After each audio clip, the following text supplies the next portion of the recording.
How to use Hum to search song on YouTube Mobile.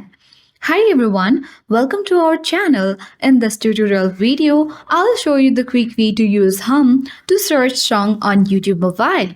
So suppose if you don't know the song name or title and you want to use Hum in order to search song on YouTube Mobile, then here is a quick way to do. But before that, don't forget to subscribe our channel for more tech and tips videos. First, launch YouTube app on your device.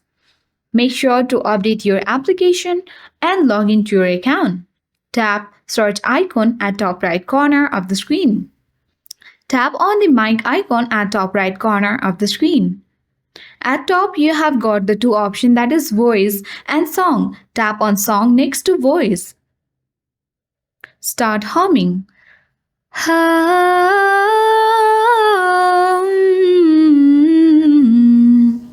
So here it is. I have got the song and the song is Masakali by A.R. Rahman. So this is how you can easily hum to search song on YouTube mobile and listen to any YouTube song. So I hope this video was helpful. Thank you for watching. See you in the next video.